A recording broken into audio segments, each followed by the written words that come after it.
Welcome back to the channel. కర్ణాటకలో HIV test campaign జరిపితే అందులో 7,000 మంది స్టూడెంట్స్కి అయితే హెచ్ఐవి పాజిటివ్ వచ్చిందంట. ఇది కంప్లీట్గా ఇంకా కల్చరల్ డిజాస్టర్. ఇంకా స్టూడెంట్స్కి హెచ్ఐవి అనేది వాళ్ళు ఇంకా కంప్లీట్గా ఒక మోడర్న్ కల్చర్కి అలవాటు పడిపోయి ఇలా అయితే అయ్యారు. కర్ణాటక నుండి ఎవరైనా అబ్బాయిని కానీ అమ్మాయిని కానీ పెళ్లి చేసుకోవాలంటే పేరెంట్స్ అడగాల్సి ఉంటుంది గ్యారంటీగా, మీ అబ్బాయికి కానీ అమ్మాయికి కానీ హెచ్ఐవి టెస్ట్ చేయించాలి కంపల్సరీ అని పెళ్ళికి ముందే, లేకుంటే మీ పిల్లలకి అందరికి వచ్చేస్తుంది హెచ్ఐవి అనేది. ఇదైతే కంప్లీట్గా ఒక కల్చరల్ డిజాస్టర్. వెస్టర్న్ కల్చర్కి బాగా అలవాటు పడిపోతే ఇలా అవుతుంది. కొంచెం సెక్షువల్ ఎడ్యుకేషన్ కూడా చేయాలి. కాండమ్స్ వాడండి, అది వాడండి, సెక్షువల్ ప్రివెన్షన్ ఏమైనా చేయండి, ప్రొటెక్షన్ చూసుకోండి అలాంటివి. లేకపోతే ఇంకా పెరుగుతా పోతుంది ఎయిడ్స్, హెచ్ఐవి. దీనికోసం ఇప్పుడు ఎక్కువగా క్యాంపెయిన్స్ అయితే గవర్నమెంట్ స్టార్ట్ చేస్తుందంట. ఎక్కువగా కాలేజెస్లో క్యాంపెయిన్స్ అయితే స్టార్ట్ చేస్తున్నారు. హెచ్ఐవి టెస్టులు అన్నీ చేస్తారంట. Next, Rahul Gandhi in parliament. There are 3 categories: students, idiots and andhbhakts who follow the idiots. అంటే వీళ్ళ గురించి చెప్తున్నాడా? Rahul Gandhi calling millions of Indian voters idiots and andhbhakts from parliament.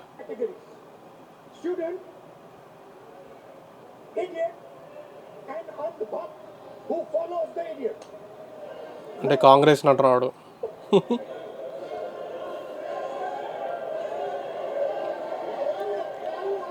ఏమంటారో బే అంటారు ఇంట్లో వాళ్ళంతా.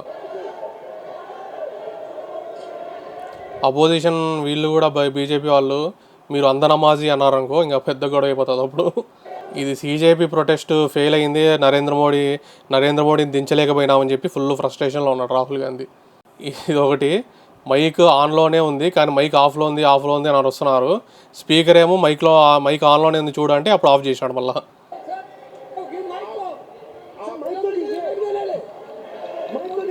అదిగో మైక్ ఆన్లోనే ఉంది, అది ఆపేసినాడు. అబ్బా, మొన్న 77th నేషనల్ అవార్డ్స్లో ఒక అవార్డు ఇవ్వాల్సిందే ఆయనకి. వీలైతే ఆస్కార్ కూడా మోహన్ బాబు సాక్షిగా. నెక్స్ట్, ఆంధ్రాలో ex CM YS Jagan Bhogapuram నేనే కట్టినా అని చెప్పేసి పెద్ద ట్వీట్ వేసుకున్నాడు. ఇదంతా చదివే ఓపిక నాకు లేదు కానీ ఈ ట్వీట్ పెట్టి ఈ వీడియో ఒకటి పెట్టుకున్నాడు. That is the making of 6-lane Vizag Port Highway and NS16 near Bhogapuram. ఇవన్నీ అప్పుడు సెంట్రల్ గవర్నమెంట్ ఏపీలో ఇంట్రడ్యూస్ చేసిన సెంట్రల్ గవర్నమెంట్ ప్రాజెక్ట్స్ అవన్నీ ఆ వీడియో పెట్టుకున్నాడు. The length is 55 km, cost is 6,300 crore, and state is going to contribute for land and giving me some concession. I already request the chief minister and the chief secretary. They have given me the letter and also 157 acre of land for multimodal logistic park they are giving. From my ministry, I am sanctioned this important project, which is very important for Andhra Pradesh and dream project of Honorable Chief Minister. Many times he requests me about this proposal. Today I am happy that we are sanctioning this project. Bhogapuram గురించి చెప్పలేదే, ఒక logistic park గురించి చెప్పినాడు. భోగాపురం దగ్గర 6-lane highway గురించి చెప్పినాడు. Bhogapuram airport గురించి చెప్పలే. ఇక అప్పుడు సెంట్రల్ గవర్నమెంట్ వాళ్ళు ఇంట్రడ్యూస్ చేసినారు ఇలా ఈ స్టేట్స్లో ఇలా చేస్తున్నామని. దాంట్లో మన ఏపీకి ఇచ్చిన ప్రాజెక్ట్స్ గురించి చెప్తున్నాడు. భోగాపురం జగనే కట్టినాడు అని ఎక్కడ చెప్పలేదే. వీళ్ళు ల్యాండ్ అవన్నీ అడుగుతూ ఉన్నారు ఆ 6-lane ప్రాజెక్ట్కి, ఇంకా లాజిస్టిక్స్ పార్క్ కోసం. ఆ వీడియో పెట్టుకొని మొత్తం నేనే కట్టినా అని ట్వీట్ వేసుకున్నాడు జగన్. మరి ఎందుకు మీరే కట్టుంటే మీ గవర్నమెంట్లో ఎందుకు ఇనాగ్రేట్ చేయలేదు, ఎందుకు వర్కింగ్లో రాలేదు? ఇంకా మనోళ్ళ ఊరుకుంటారా? అప్పట్లో పాత వీడియోలు బయటికి తీసినారు.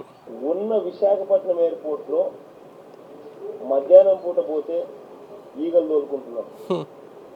విశాఖపట్నం ఎయిర్పోర్ట్లో మధ్యాహ్నం పూట పోతే ఈగలు తోలుకుంటున్నారు. అలాంటిది మళ్ళీ కొత్త ఎయిర్పోర్ట్ ఎందుకు భోగాపురంలో అని అప్పుడు అపోజ్ చేసిండే. ఆడ ఉన్నది 350 ఎకరాలు. సరే, ఆ 350 ఎకరాలకు ఇంకా అక్కడే ఇంకా చాలా భూమి ఉంది. ఇప్పుడున్న విశాఖపట్నం ఎయిర్పోర్ట్ని ఎయిర్ ఫోర్స్ వాళ్ళు స్వాధీనం చేసుకుంటారు. మనకి ఫుల్ స్ట్రెంగ్త్ పెరుగుతుంది, దానివల్ల మిలిటరీ స్ట్రెంగ్త్ అనేది పెరుగుతుంది ఒక ఎయిర్పోర్ట్ సపరేట్గా ఉంటే. అందుకు ఆ ఎయిర్పోర్ట్ని దానికి వాడదాం అనుకున్నారు, ప్రజెంట్ ఉన్న ఎయిర్పోర్ట్ని. ఇంకా మిగతా కమర్షియల్ పబ్లిక్ కోసం ఈ సపరేట్ భోగాపురం ఎయిర్పోర్ట్ అనేది ఇంటర్నేషనల్ లెవెల్లో కడుతున్నారు. దాన్ని అప్పుడు జగన్ అపోజ్ చేసినాడు. ఒక ఆ భోగాపురం అనే ఊరికి వెళ్ళి అక్కడ అసలు ఆటోలే సరిగా రావు అక్కడ ఎయిర్పోర్ట్ ఎందుకని అప్పుడు అక్కడ పోయి మాట్లాడిండు. ఇవన్నీ అప్పుడు జగన్ చెప్పినవన్నీ Jagan opposes Bhogapuram airport proposal. వీళ్ళు కోర్టులో కేసు కూడా చేసినారు భోగాపురం ఎయిర్పోర్ట్ మీద. అవసరమైతే కోట్లకైనా పోతాం, కోట్లకు పోయినా సరే దీన్ని ఆపే కార్యక్రమం గట్టిగా చేస్తాం. కోట్లకైనా అవసరమైతే కోట్లకైనా పోతాం, దీన్ని ఎలాగైనా ఆపుతాం అంటున్నాడు భోగాపురం ఎయిర్పోర్ట్ని. ఎర్ర బస్సు కూడా రాని భోగాపురంకి ఇంకో ఎయిర్పోర్ట్ ఎందుకు? ఎర్ర బస్సు కూడా రాని గ్రామానికి ఎయిర్పోర్ట్ ఎందుకు సార్ అని అడుగుతా ఉంది నర్సయ్యమ్మ. అప్పుడు అంత నాటకాలు చేసి ఇప్పుడు వచ్చి మేమే కట్టినామంటే ఎవరు నమ్ముతాడు? ఓన్లీ మీ ఓటర్స్ తప్ప ఇంకెవరు నమ్మరు. నెక్స్ట్ తమిళనాడులో స్కూల్ పిల్లలకి వారానికి ఒకసారి చికెన్ బిర్యానీ, విద్యార్థులకు పోషకాహారం అందించడంలో పాటు ప్రభుత్వ పాఠశాలల్లో హాజరు పెంచే లక్ష్యంతో మిడ్ డే మీల్ పథకంలో వారానికి ఓ రోజు చికెన్ బిర్యానీ అందించే ప్రతిపాదనను తమిళనాడు గవర్నమెంట్ పరిశీలిస్తుంది. ఓకే, మరి వెజిటేరియన్స్కి ఏం పెడతారో? Chief minister Vijay inspects metro work from atop the 101 feet Kathipara metro viaduct in Guindy.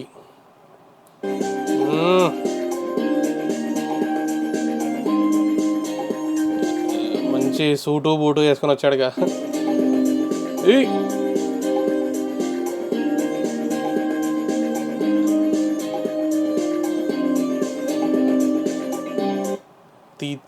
తలవది అంటారు ఇంకా ఫ్యాన్స్ అంతా.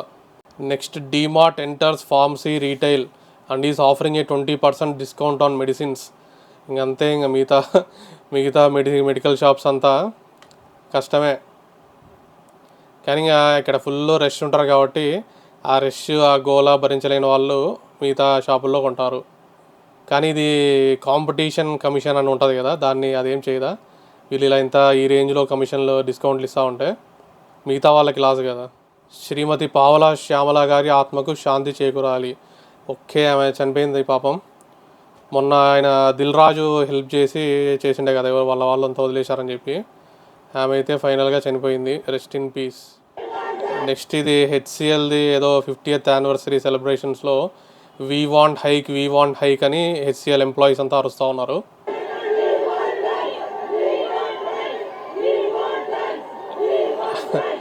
అసలుకే ఉద్యోగాలు లేవురా అని ఏడుస్తుంటే వీళ్ళు వచ్చి ఇలా అడిచినారనుకో ఉన్న ఉద్యోగాలు పీకేస్తారు, వేరే వాళ్ళకి ఇచ్చేస్తారు.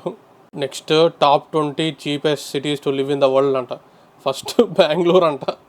ఏంటి జోకా? సెకండ్ పూణే, హైదరాబాద్ కొంచెం పర్లే. ఫస్ట్ బెంగళూరు అన్నది కామెడీ, చీపెస్ట్ సిటీస్. వీడే ఉద్దేశంతో చెప్పినాడో. రెంట్లు ఎక్కువే, ఫుడ్ మామూలే అనుకుంటా, రెంట్లు మాత్రం చాలా ఎక్కువ బెంగళూరులో. అసలు 2029లో వైఎస్ జగన్కి ఓటు వేయడానికి ఒక రీజన్ చెప్పండిరా, నేను ఓటు వేస్తా. రీజన్ కన్విన్సింగ్గా ఉండాలి, వేయకూడదు అని చెప్పడానికి నా దగ్గర 10 reasons ఉన్నాయి. వాళ్ళకి చెప్పడానికి ఏముంటుంది, అమ్మఒడి అంటారు. ఆ అమ్మఒడి వీళ్ళు ఇప్పుడు తల్లికి వందనం అని ఇస్తున్నారు. జగన్ గవర్నమెంట్ ఒక్కరికే ఇస్తే వీళ్ళు ఎంతమంది పిల్లలు ఉంటే అంతమందికి ఇస్తూ ఉన్నారు. మొన్న ఒక ఆమెకి ఎవరికో 5-6 పిల్లలు ఉంటే 65,000 వచ్చిందంట. ఇది Andhra Pradesh mother of 5 students receives 65,000 under తల్లికి వందనం స్కీమ్. ఇంకా ఈ పండగే ఇలాంటి వాళ్ళకి ఇంకా ఎంతమంది ఉంటే అంతమందికి 12,000 ఎంత వస్తున్నాయి. ఇంకా డబ్బులు. పాకిస్తాన్ లాహోర్ స్టేషన్ అంట. It immediately reminded me of our railway stations pre-2014 when Harvard studied PM was in power. బా, కనీసం స్టేషన్ దగ్గరన్నా నీట్ పెట్టుకోలే.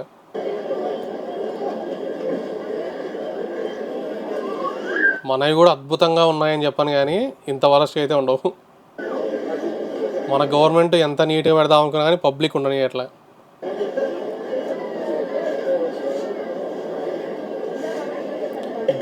డ్రైనేజ్ ఉన్నట్టుంది. నెక్స్ట్ రామాయణ ట్రైలర్ రిలీజ్ అయింది. రణబీర్ కపూర్, యష్ మాత్రం చాలా పవర్ఫుల్గా బాగున్నాడు. రామాయణ అది రావణుడి క్యారెక్టర్లో. రాముడి క్యారెక్టర్ రణబీర్ కపూర్ పర్లే. సీత క్యారెక్టర్ అయితే ఓకే, సాయి పల్లవి. రావణ్ది ఎంట్రన్స్ మాత్రం బాగుంది. మీ కొత్త రాజు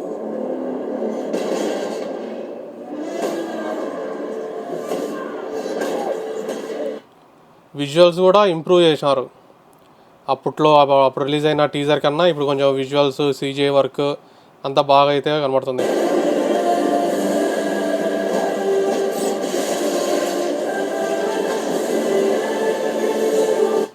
యష్ మాత్రం అవుట్ పర్ఫామ్ చేసేలా ఉన్నాడు. ఓన్లీ సాయి పల్లవి క్యారెక్టర్, రణబీర్ కపూర్ కూడా ఓకే మరీ అంత పర్ఫెక్ట్ సెట్ అయినారు, సూపర్ సెట్ అయినారు అనిపించలే. యష్ మాత్రం బాగా సెట్ అయినాడు రావణుడిగా. హెలెన్ క్యారెక్టర్ ఉంది కదా 2004 బ్లాక్ బస్టర్ ట్రాయ్లో, అది ఫస్ట్ ఐశ్వర్య రాయ్కి ఇచ్చారంట. కానీ ఎక్కువగా ఎక్స్ప్లిసిట్ సీన్స్ ఉన్నాయని ఆమె అయితే రిజెక్ట్ చేసిందంట. And within a couple of days of meeting with a couple of agencies, I hadn't even, I think, taken on an agent by then, when I was called in for a couple of readings and screen tests for 3 different films, Troy, one amongst them. I was given the script to read, and there were a lot of explicit scenes for Helen. A lot of scenes, a lot of lovemaking scenes for that character, which I could understand in the piece of cinema of international. ఎక్కువగా explicit scenes ఉన్నాయని అయితే ఈమె reject చేసిందంట. మరి top 5 stars with the most 100-day movies: Balakrishna 78, Chiranjeevi 42, Venkatesh 35, Nagarjuna 32, junior NTR 19. ఇవి ఇంకా records ఇంకా అలా ఉండిపోతాయి. ఇప్పుడు ఇంకా 100 days మూవీస్ ఆడట్లే కదా, ఓన్లీ 1 month ఆడుతుంది మూవీ. ఆ తర్వాత ఓటీటీ. ఈ రికార్డ్స్ ఇంకా కొట్టడం కష్టమే ఇప్పుడు. ఇది ఒకటి పాత సీన్ ట్రెండ్ అవుతుంది. Spider man brand new day release అయింది కదా.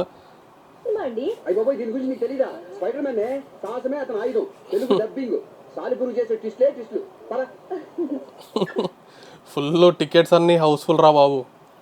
చూద్దామంటే ఈరోజు అసలు అన్నీ house full. Mother pulls daughter away from train door.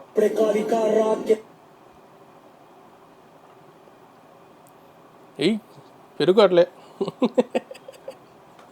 పడితే బుర్ర బద్దలైపోద్ది. Vaibhav Suryavanshi with his family returning to India from Zimbabwe. Kamal Haasan in Dasavatharam అంట. అందరూ ఒకేలా ఉన్నాయి ఫేసులు. అల్లు అయ్యాంతో ఒక మూవీ ప్లాన్ చేయాలి హరీష్ శంకర్.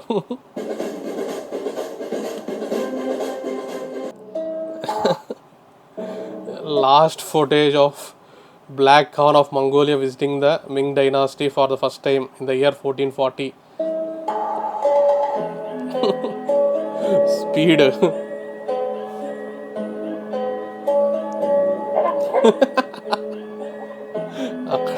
అక్కడ కూడా మొరగడం మానలే. From India, where you from? Do you know this song? Ning ning ning ning. You think racism is funny? Skip. Where you from? Reverse racism. Among Telugu films released this year, Satyadev's performance in Venkatesh Maharao Bahadur stands tall as one of the strongest national award contenders for next year. అంత సీన్లే. మంచి పర్ఫార్మెన్సెస్కి awards ఇస్తే అవి national awards ఎలా అవుతాయి? Nagavamsi and Rishab Shetty's biggie shelved అంట. Sitara entertainments had announced 18th century historical action drama. Okay, Rishab షెట్టీతో 18th century historical action drama plan చేసినాడు మన చింటూ బాయ్. కానీ రిషబ్ షెట్టి రెమ్యునరేషన్ అయితే ఫుల్గా పెంచాడంట కాంతారా తర్వాత. అది ఇంకా కష్టం లే అని షెల్ చేశారంట. అదే స్టోరీ వేరే హీరోతో చేయొచ్చు కదా. ఆలియా భట్, హృతిక్ రోషన్. టాబు ఈరోడు ఎవర్రా? ఏయ్ కొండన్నకి ఈ క్యారెక్టర్ ఇచ్చాడే రాబర్ట్ ప్యాటిన్సన్ది.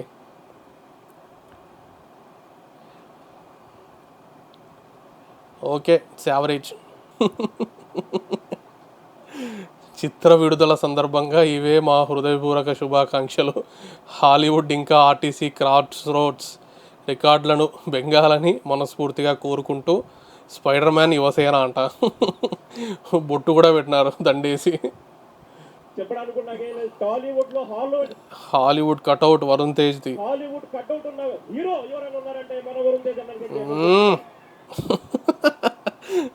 మహేష్ బాబుది ఎక్స్ప్రెషనే అది కూడా.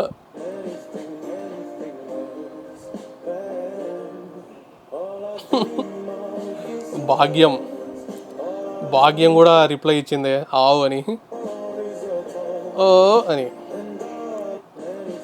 శకలు ఇన్స్టాగ్రామ్ అకౌంట్ ఉన్న ప్రతి ఒక్కరు కూడా నేను రివ్యూ చెప్పొచ్చు అనుకునే ఈ సంస్కృతిలో ఇదే స్క్రీన్ ప్లే, ఇదే రైటింగ్, మలయాళం సినిమాలో ఉంటే మ్యాజిక్ అంటారు, తమిళ సినిమాలో ఉంటే టెరిఫిక్ అంటారు, కన్నడ సినిమా అంటే క్లాసిక్ అంటారు, తెలుగు సినిమాకి వచ్చేటప్పటికి ఎందుకో మరి పానిక్ అయిపోయి పాండమిక్ అంటారు. నచ్చకపోతే మీ ఇంట్లో చెప్పుకోండి. కెమెరా లెన్స్ ముందు వచ్చి చెప్పినప్పుడు సెన్స్ తో మాట్లాడాలి. ఇన్స్టాగ్రామ్ మీరు కూడా మీ ఇంట్లో వాళ్ళకి చూపించుకోండి సినిమాలు అంటే.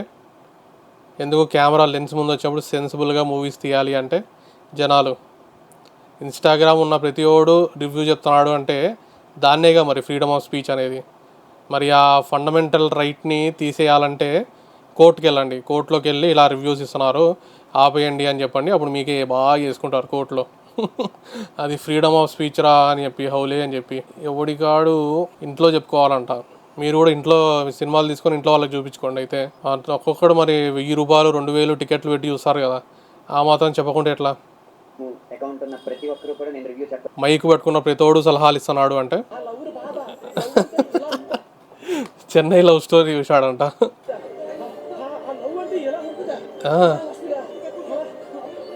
అరే అరే అరే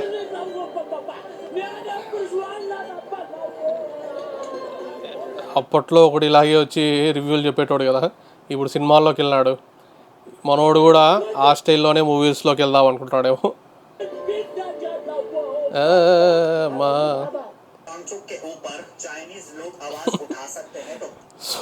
సోనం వాంగ్చుక్ మీద చైనీస్ వాళ్ళు కూడా వాళ్ళ ఒపీనియన్ని చెప్తున్నారు అంటున్నాడు. చైనీస్ స్టూడెంట్ సోనం వాంగ్చుక్ గురించి మాట్లాడుతుంది, సిజేపీ ప్రొటెస్ట్ గురించి మాట్లాడుతుంది అంటున్నాడు.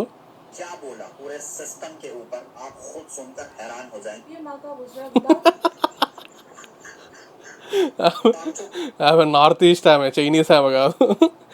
నార్త్ ఈస్ట్ ఆమెను పట్టుకొని చైనీస్ ఆమె సోనం వాంగ్చుక్ గురించి మాట్లాడుతుంది అని చెప్తున్నాడు. అందుకే వచ్చి తిట్టింది.